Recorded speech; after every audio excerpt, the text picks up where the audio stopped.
Huitième homélie de saint Jean Chrysostome sur l'évangile de Jean. Alors,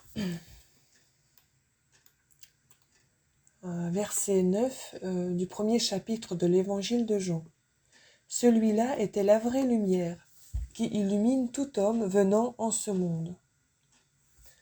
Je reprends le texte de mon dernier sermon, car rien n'empêche, mes frères, d'examiner les mêmes paroles, puisque l'exposition des dogmes auxquels nous nous arrêtâmes ne nous permit pas de vous expliquer tout ce dont on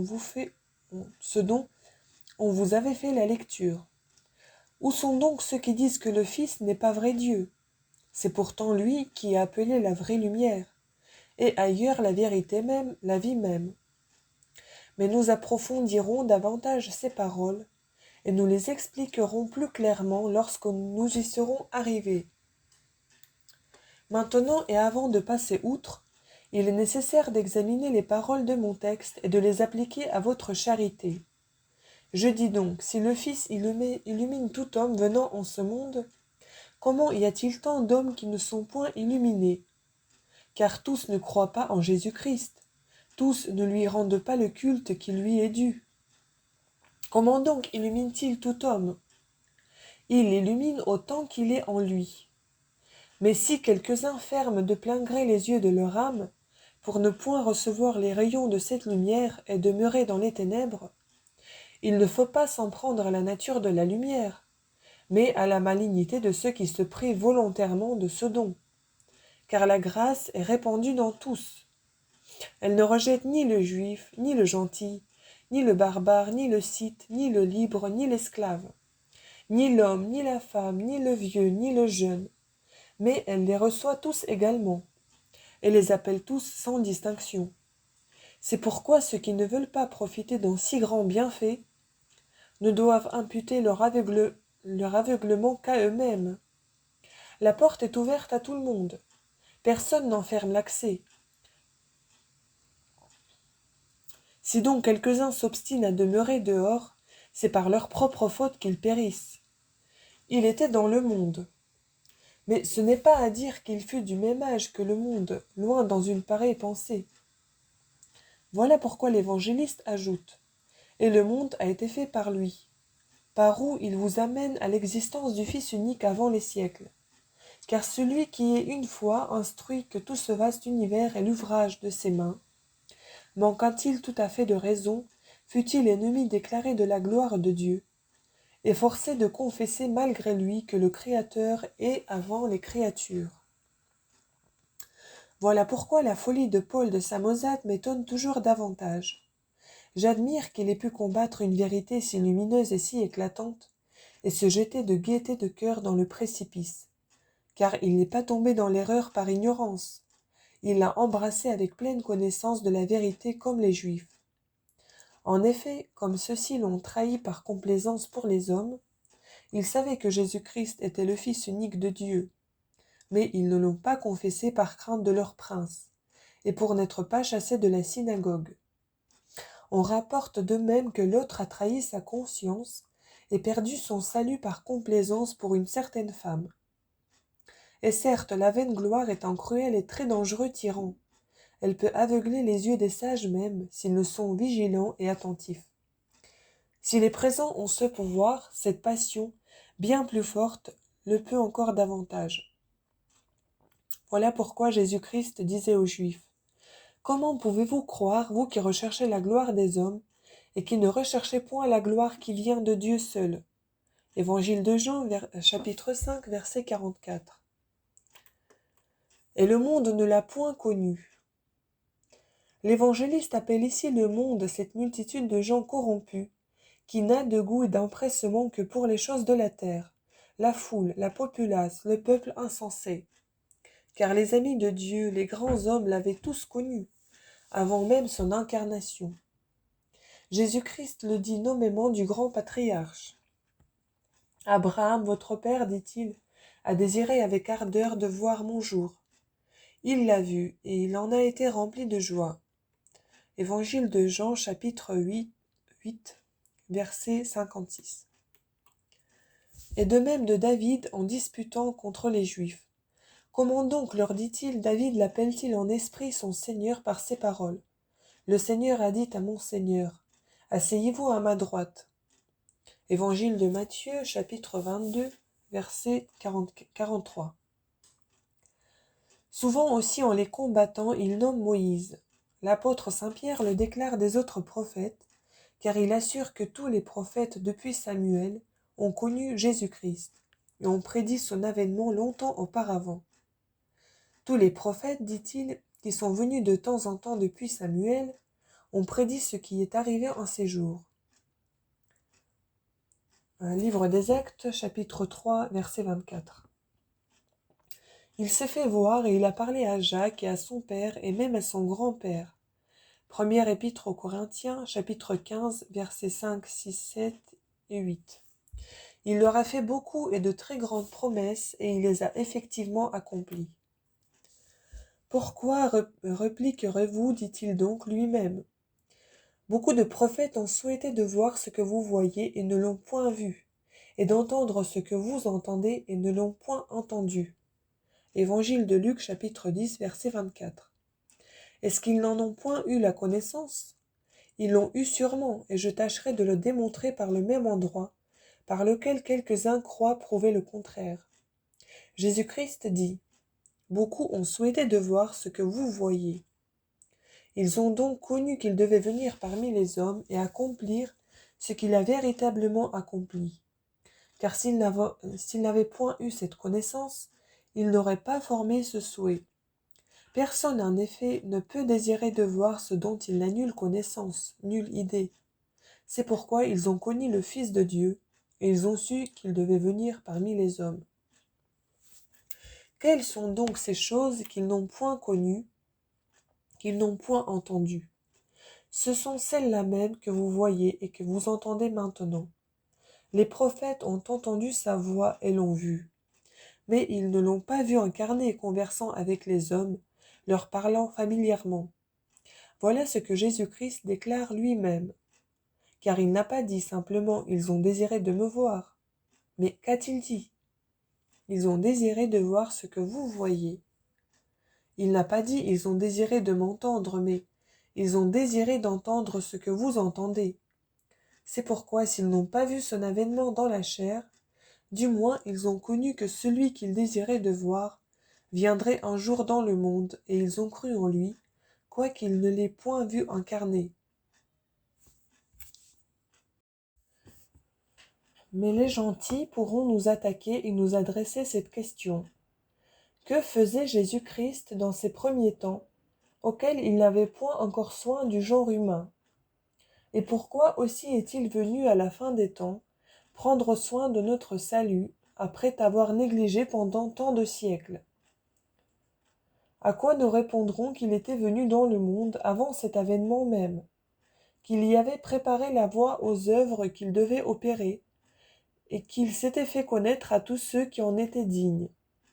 Que si, pour n'avoir pas été connu de tous, mais seulement des gens de bien et des personnes de vertu, vous dites qu'il a été connu et ignoré des hommes, vous pourrez également dire qu'encore maintenant il n'est pas adoré de tous, à cause qu'aujourd'hui même tous ne le connaissent pas.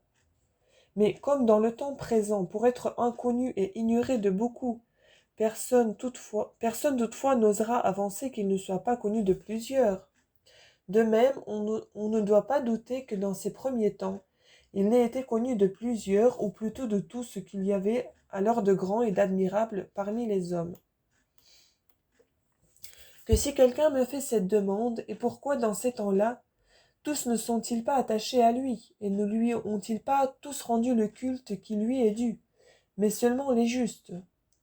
Moi, à mon tour, je leur ferai celle-ci. Pourquoi à présent même tous ne le connaissent-ils pas? Mais plutôt pourquoi m'arrêtai-je à parler de Jésus-Christ? Car je puis demander du Père pourquoi et alors et maintenant tous ne l'ont-ils pas connu? Il en est qui prétendent que tout marche au gré du hasard. D'autres attribuent le gouvernement du monde aux démons. Il s'en trouve aussi qui imaginent et se forgent en second Dieu. Quelques blasphémateurs vont jusqu'à voir en lui-même la puissance contraire, et enseigner que ces lois sont l'ouvrage du mauvais démon. Quoi donc? Dirons-nous qu'il n'y a point de Dieu parce que quelques-uns disent qu'il n'y en a point? Dirons-nous que Dieu est mauvais parce que quelques-uns ont l'empiété de le croire? Mais c'en est assez, laissons là ces folies et ces horribles extravagances. Si nous fondions nos principes et nos dogmes sur le jugement et les raisonnements de ces furieux, rien ne nous empêcherait de tomber bientôt nous-mêmes dans la pire démence. Et certes, quoiqu'il y ait des yeux faibles et délicats qui ne peuvent supporter la lumière, personne ne dira que le soleil soit de sa nature pernicieux aux yeux. Mais on en juge d'après les bonnes vues, et on le dit lumineux. Mais on en juge d'après les bonnes vues et on le dit lumineux. Quoique le miel semble amer à quelques malades, personne ne dira pour cela que le miel soit amer. Et on trouvera des gens qui, sur l'opinion de quelque esprit malade, ne craindront pas de décider ou qu'il n'y a point de Dieu, ou qu'il y en a un mauvais, ou que l'action de la providence n'est pas continue. Mais qui dira que ces sortes de gens aient l'Esprit Saint et le sens commun? Qui ne les traitera pas au contraire de furieux et d'extravagants? Le monde ne l'a point connu, mais ceux dont le monde n'était pas digne, Épître aux Hébreux, chapitre 11, verset 38, l'ont connu. En disant quels sont ceux qui ne l'ont point connu, l'évangéliste indique d'un mot la cause de leur ignorance, car il n'a pas simplement dit « personne ne l'a connu », mais il a dit « le monde ne l'a point connu », c'est-à-dire ces hommes qui sont uniquement attachés au monde et qui n'ont d'affection que pour lui. Et c'est ainsi que Jésus-Christ a coutume de les appeler, comme quand il dit « Père Saint, le monde ne vous a point connu ». Évangile de Jean, chapitre 17, verset 25. Par où il est visible, comme nous vous l'avons fait remarquer, que ce n'est pas seulement le Fils que le monde n'a point connu, mais encore le Père. Rien en effet ne trouble et n'obscurcit autant l'esprit que de désirer avec ardeur les choses présentes. Instruits de cette vérité, mes frères, séparez-vous du monde, et éloignez-vous des choses charnelles autant que cela se peut. En effet, ce n'est pas à perdre des choses viles et de nul prix que vous expose l'attachement au monde, mais à perdre le bien suprême. L'homme qui est fortement épris des choses présentes n'est point capable de s'attacher à celles du ciel.